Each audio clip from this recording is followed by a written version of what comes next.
Welcome to the Secret Rugby Lives, made just for you by BrightRock, and welcome to the Western Province High Performance Centre in the heart of Belleville, somewhere where you would expect to find rugby players, but today we're not looking for a rugby player, at least not one you would know. You'd know him instead as a rather successful rock star.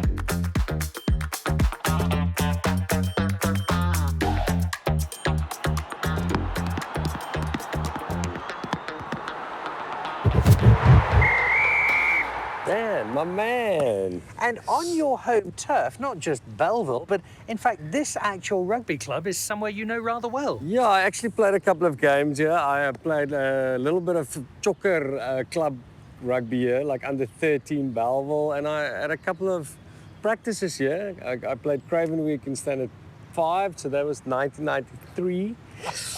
That was my peak. We had a couple of practices on these fields, yeah. So, and I shot a music video here. So, rich rugby history. It's like this is like proper Belleville. We're here now. Well, let's go and find someone to sit down and find out exactly where this promising rugby career went wrong. Let's do that.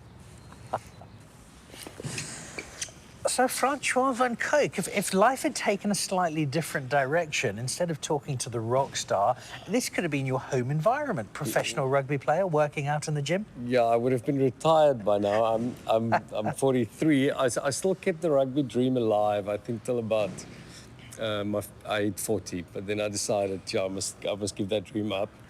But I know your rugby career because I think the first time we met was at the Cape Town Tens, and this sort of fairly mild-mannered, bespectacled, possibly accountant type turned out to, first of all, be one of the biggest rock stars in the country, and second, an absolutely manic and frenetic rugby player.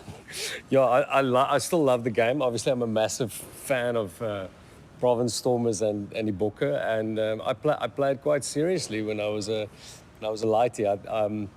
I told you off camera earlier that I peaked in standard 5. I played under 13 Craven week. And in high school, I was very serious. I was in a great under 19 Belleville I team that beat Boland Landbou and Sax. And I think my claim to fame is probably playing with John de Villiers' brother at Craven week. That's the guy that I can always name drop, you know, if I need to have a big rugby player that I played with. At the risk of sounding sizist, I'm guessing you probably weren't a lock forward. No, scrum off. Started at scrum off, ended at scrum off, played 10s at scrum off. Yeah, I don't think I can play anything else. Maybe a little bit of fly off, but I've got a cuck boot and I'm not that fast, so scrum is probably my position. Rugby didn't work out, music certainly did, and you've played all over the world. You've had some amazing experiences in the world of music. Is there any sort of parallel link between the rugby that you played and the music you now do in terms of the experience, the thrill you get out of it, the excitement? Yeah, I think there's a lot of things that are similar. I mean, you in a band, you're also like part of a team, so I think that thing is a big part of it, and I think the camaraderie and hanging out with the boys, I think, is also a big part of it. Like now, these days, I don't do boys' nights because I have them all the time on the road with traveling with dudes. I probably just want to get away from them when I get home. Like, I think the physical aspect from rugby definitely prepared me to play loud rock and roll. Because I've seen you crowd surf, and that's kind of like being at the bottom of a ruck sometimes. Yeah, you end up at the bottom of the crowd as well, yeah. So that is definitely like being in the ruck. And that physical aspect, I think rugby prepped me for that. You know, I can at least take a hit. We've seen some wonderful performances from the team we both watch ardently. DHL Stormers winning the ERC not that long ago. What's your equivalent moment been, the big performance in terms of your music career? Oh, I thought you were going to ask me my big performance in terms of my rugby career. Has there been? But that was that game. We beat Boland Landbou at Belleville High, 1998. No, I think in terms of music, I think, you know, I do this show, Francois van Coke and Vrienden, every year. And I've done 3 at the Sun Arena in Pretoria. And I think that's like my World Cup final, I guess, I would offer one other suggestion, though, because we're not too far away from the Belleville Velodrome. And didn't Metallica close for you there? Damn straight they did. Two nights in a row. Yeah, it was great. Yeah, massive honor to play with one of my favorite bands in Belleville. So there have been moments in your music career where you've been a bit starstruck by other musicians, particularly, I'm sure, as you were getting into the industry.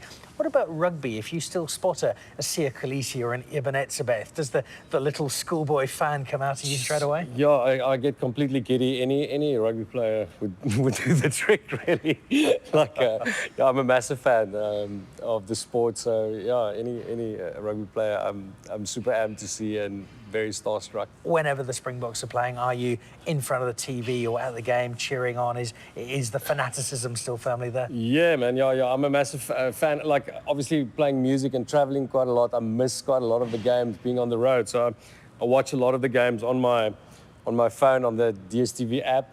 But I had a great time actually in COVID because I could spend time at home and watch like the Lions series, which was incredible for me. And I'm actually going up for one game in the World Cup. I'm watching South Africa and Ireland. Fantastic. So very excited about that.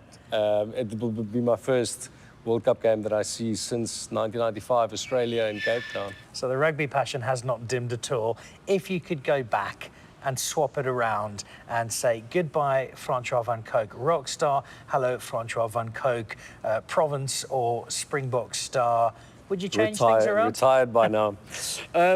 I definitely would have loved to play rugby, but I think my passion for rugby faded a bit when the passion for music came along, and that kind of changed things. I mean, if there was no music, it would probably still be rugby, but it definitely changed when I fell in love with stuff like the grunge stuff, you know, Nirvana, Pearl Jam, that made me want to pick up a guitar and kind of not worry so much about the rugby ball anymore. And I'm kind of happy because I mean, I think in music you can probably do it for a little bit longer. Like I said, I would have had to be retired by now if I was playing rugby. But yeah, I'm happy with my choice for sure. Well, I think all the music fans will be very happy as well. Somebody who still loves his rugby in between being a rock star, made for you just by BrightRock. It's the secret rugby life of Francois van Coke.